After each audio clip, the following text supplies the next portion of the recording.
इस बार की चार धाम यात्रा उत्तराखंड में अलग तरह से दिखाई देने वाली है। आमतौर पर पुलिस का जो रवैया दिखता था यात्रियों को परेशान करने का, वो हट कर दिखेगा और पुलिस मदद करती हुई दिखाई देगी और ये सब हो रहा है उत्तरकाशी एसपी की एक अभिनव पहल से। आपको बता दें कि जनपद उत्तरकाशी में उत्तराखंड के 4 धाम में से 2 धाम गंगोत्री, यमुनोत्री इसकी सीमा में आते हैं। इस बार बेवजह जांच के नाम पर खास तौर से कोविड की जांच का जिस तरह से कहा जा रहा है, उसको लेकर लोगों को परेशान नहीं किया जाएगा, स्पष्ट आदेश दे दिए गए हैं। ये भी कहा गया है कि बार-बार चेकिंग के नाम पर यात्रियों को परेशान नहीं किया जाएगा, इसकी वजह से बेवजह जाम लगता है, लोगों को परेशानी होती है। क्या-क्या कहा है एसपी उत्तरकाशी ने, न सिर्फ यात्रियों के लिए बल्कि आमजनों की सुविधा के लिए भी उन्होंने एक नई पहल शुरू की है। क्या है ये पहल, इस रिपोर्ट पर नजर डालते हैं। सभी लोग जो दुकानों में खरीदारी के लिए आए हैं, आप लोगों से उत्तराखंड पुलिस बार बार अपील कर रही है, आप लोग सामाजिक दूरी का पालन करें, मास्क पहनिए और एक दूसरे से दूरी बनाकर रखें। 4 धाम यात्रा के सफल संचालन के लिए उत्तरकाशी पुलिस नया प्रयोग करने जा रही है। उत्तराखंड के 4 धाम में से 2 गंगोत्री और यमुनोत्री धाम उत्तरकाशी जिले की सीमा में है। 4 धाम यात्रा पर हाई कोर्ट की रोक हटने के बाद यात्रियों की भीड़ को कंट्रोल करने के साथ ही यात्रियों को जांच के नाम पर परेशान न होना पड़े, इसके लिए एसपी उत्तरकाशी मणिकांत मिश्रा ने एक अभिनव पहल की है। श्री मिश्रा ने बताया कि जिले की सीमा पर प्रवेश के समय कोविड सहित सभी जांच करने के बाद यात्री को एक खास नंबर के साथ एक स्लिप दी जाएगी, जिसमें उसका पूरा विवरण दर्ज होगा। इस स्लिप को पुलिस के व्हाट्सएप ग्रुप पर डाल दिया जाएगा। ऐसे में जब यात्री अगले चेकिंग पॉइंट पर पहुंचेगा तो उसे एक बार फिर जांच के लिए कतार में खड़ा नहीं होना पड़ेगा, बल्कि उस पर्ची को दिखाने के बाद उसे आगे जाने दिया जाएगा। इस प्रक्रिया के बाद यात्री को बार बार जांच से नहीं गुजरना पड़ेगा और इससे ट्रैफिक जाम से भी निजात मिलेगी। चौथा लास्ट हम धाम के किनारे बनाए हैं, जैसे कि यहाँ गंगोत्री में और यमुनोत्री में जानकी चट्टी। वहाँ अब उनको बार बार जैसे हम एक आदमी से पूछते हैं, उनका सारा सर्टिफिकेट देखते हैं, तो हमने जैसे डामटा में, दोबाटा में हमने 2 पॉइंट उधर बनाए हैं और यहाँ थरासुर और गंगोरी, हीना और हर्षिल और गंगोत्री 4 जगह यहाँ पर है। उसमें हमने किया कि जैसे ही पहली जगह पर आए, धरासू में आए, हमने उनके RT-PCR की रिपोर्ट, उनके डबल वैक्सीनेशन की रिपोर्ट, या अगर उनको किसी को बुखार आ रहा है तो उसका वहीं पर डॉक्टर्स अवेलेबल हैं, उनकी ट्रूनेट की रिपोर्ट हम उनको वहीं दे रहे हैं। और उनका ऑनलाइन रजिस्ट्रेशन मेन हमें जो देखना है, इन सबके साथ ऑनलाइन रजिस्ट्रेशन है। जैसे हमने ऑनलाइन रजिस्ट्रेशन देख लिया, उसमें ये सारी चीज़ें रखी हुई हैं। अब उसको बार बार ना चेक करना पड़े, बार बार ना दिखाना पड़े मोबाइल से या अपने नाम से कि मैं ऑनलाइन रजिस्ट्रेशन हूँ, हम लिख के उसको पर्ची दे रहे हैं, जिससे कि आगे उसकी चेकिंग ना हो और आगे वो अपने रास्ते को, अपने गंतव्य स्थल पर पहुँच जाए। यात्रियों की चिंता के साथ उत्तरकाशी के एसपी मणिकांत मिश्रा जिले के निवासियों के लिए भी नई पहल शुरू करने जा रहे हैं।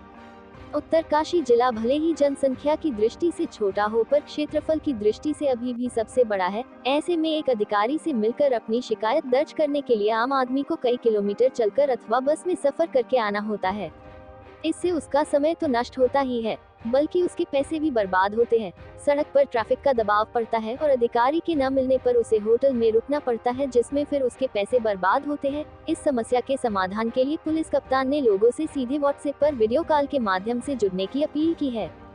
उन्होंने बताया कि वे प्रत्येक कार्य दिवस पर दोपहर 12 बजे से 1 बजे तक जनता की समस्याओं के निराकरण हेतु उपलब्ध रहेंगे। इस समय आमजन अपनी समस्या को सीधे पुलिस अधीक्षक उत्तरकाशी के समक्ष रखकर समाधान पा सकेंगे।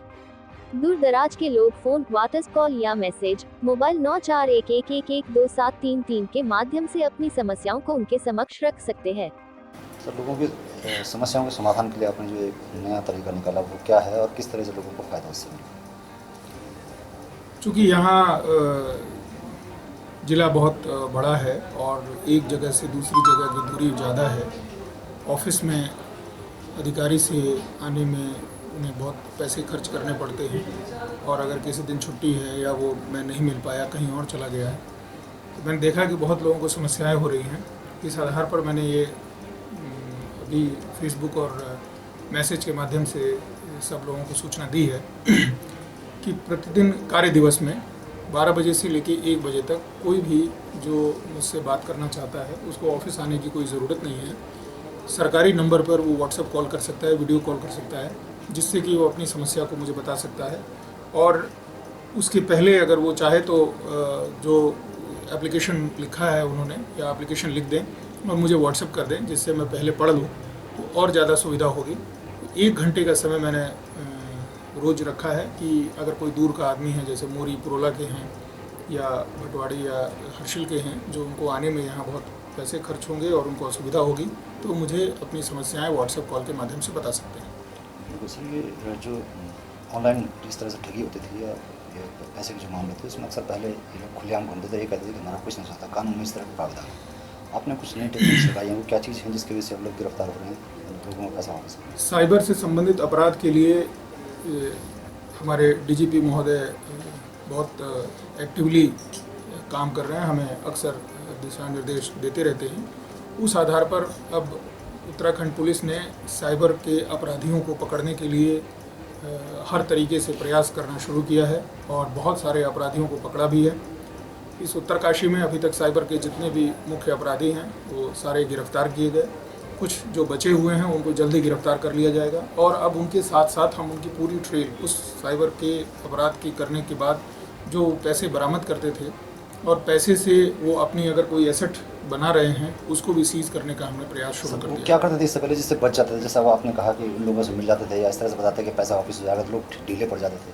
ऐसे क्या चीज़ थी जो पहले हुई? जो वादी पक्ष को कन्विंस करने की कोशिश करते थे, जिसमें वो झूठ बोलते थे उनसे कि हम आपको पैसा दे देंगे और आप हमारे फेवर में बयान दे दीजिए।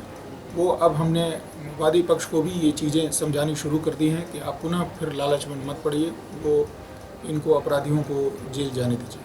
सर, पुलिस के पास संसाधन अब तक जो थे उस दूसरी तरह के होते हैं, लेकिन जो आईटी क्षेत्र है इसके लिए फिर विशेषज्ञता चाहिए होती है। इसको कमी को आप किस तरह से पूरा करते हैं? आईटी क्षेत्र में अगर हमें कोई विशेष जानकारी की आवश्यकता पड़ती है तो यहाँ देहरादून में STF का ऑफिस है, हमारे वहाँ ये विशेषज्ञ हैं और जो इन सब केसेस के विषय में हमें अच्छी जानकारी दे देते हैं कि आगे हमें किस प्रकार से कार्य करना है, हम वहाँ से मदद लेते हैं। अभी जो उपलब्धियाँ हैं उसमें जो आपने कहा था, कुछ बता सकते हैं कि जिसमें लोगों को फ़ायदा हो? किस वाले में? ये जो फर्जी वाले जिनका पैसा वापस हो। इसमें करीब 1.25 करोड़ रुपया उत्तरकाशी जनपद से इन हॉलीडे हट्स और दूसरी कंपनियों के नाम से इन्होंने पैसे लिए थे। अब और कोशिश कर रहे हैं कि किन किन और लोगों ने इन्हें पैसे दिए होंगे जो शायद शर्म के मारे या उनके पैसे कम होंगे, जिस कारण से वो हमें बताने नहीं आ रहे हैं। हमने प्रयास किया है कि वो सभी लोग आएँ और इसके जो पहले के जैसे बरामद हो गए, जो बड़े केसेस जो बरामद हो गए जिसमें पैसे आपने वापस कर दिए, लोगों को पैसे मिल गए। हाँ, वो अभी कोतवाली थाने में अपराध पंजीकृत हुआ था जिसमें 18,26,000 उनके रुपए थे। वो सारे पैसे मुलजिम पक्ष के द्वारा बैंक के खाते सीज कर, जो बैंक के खातों में रखे गए थे वो खाते सीज कर दिए गए और बैंक के थ्रू उनके पैसे वापस कराए गए।